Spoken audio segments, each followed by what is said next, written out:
ទោះជាស្ថិតនៅក្នុងកលៈទេសៈណាក៏ដោយយើងត្រូវតែមានសេចក្តីសង្ឃឹមកន្លងមកនាងខ្ញុំតែងតែសង្ឃឹមថាអ្វីដែលនាងខ្ញុំបានខិតខំព្យាយាមនឹងទៅដល់ចំណុចមួយដែលគេជួយសម្រួលសហការគ្រប់គ្រងតាមអ្វីដែលអាចជួយទៅបាននិងសង្ឃឹមថាប្រទេសជាតិយើងនឹងឆ្លងផុតបញ្ចប់សង្គ្រាមទទួលបានសុខសន្តិភាពមកវិញចាពេលខ្លះមានរឿងមួយមិនល្អកើតឡើងក៏មានរឿងល្អនៅក្នុងនឹងដែរចាបងប្អូនប្រជាជនខ្មែរយើងមានចរិតស្លូតបូតចាមានភាពស្មោះត្រង់រួសរាយរាក់ទាក់អញ្ចឹងត្រូវបានទទួលបានភាពសុខសាយនៅស្នាមញញឹមទទួលបានភាពរាក់ទាក់ទៅទេសចរជំវិញពិភពលោកដែលគាត់បានមកទេសចរនៅស្រុកខ្មែរយើងអញ្ចឹងណាបងប្អូនចាគឺចរិតគឺលក្ខណៈល្អចានេះគឺជារូបភាពសកម្មភាពតាមបណ្ដាញសង្គមដំបូងចាកាលពី5-6ឆ្នាំមុននឹងហើយការកាត់ធ្វើដំបងបងប្អូននាងខ្ញុំនៅរៀងក្មេងហើយស្អាតថតរូបទៅបានរៀងស្អាតដោយសារតែខ្ញុំជាជាងឧស្សាហ៍អាចតុបតែងរៀបចំខ្លួនទៅបើបានស្អាតបងប្អូននឹងហើយការធ្វើដំបងដូចរៀងមានហុងស៊ុយណាបងប្អូនដោយសារតែតកែជាងឧស្សាហ៍ខ្ញុំអីហ្នឹងគាត់នៅក្រៅប្រទេសនៅអាមេរិកហ្នឹងគាត់ឆាតខលតាមឆាតលើកទឹកចិត្តនាងខ្ញុំតែគាត់សប្បាយរីករាយឃើញខ្ញុំនៅក្នុងបណ្ដាញសង្គម Facebook អីអញ្ចឹងណាចានេះគេជារូបភាពនៅខាងផ្នែក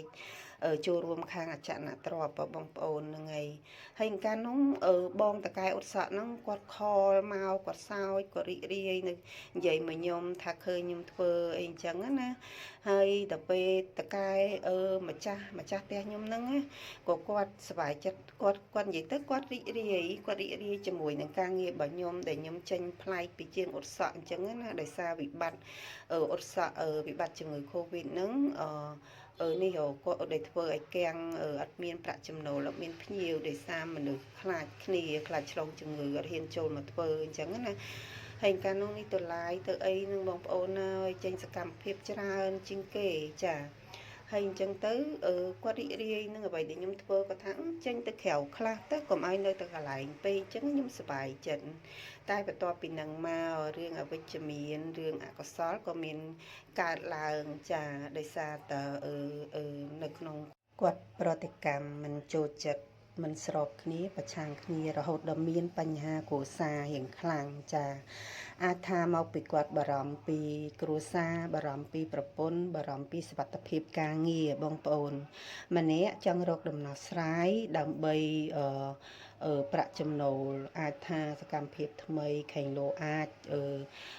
ឆ្នៃទៅរកប្រាក់ចំណូលបានតាមការ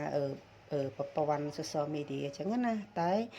ប្តីគឺគាត់បារម្ភពីសុវត្ថិភាព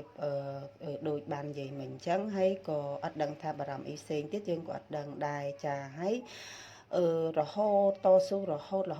5-6ឆ្នាំនៅតែអត់បោះបង់អញ្ចឹងចិត្តខ្ញុំនៅតែសង្ឃឹមថាគាត់នឹងយល់នឹងស្របនៅថ្ងៃណាមួយអញ្ចឹងណាអូ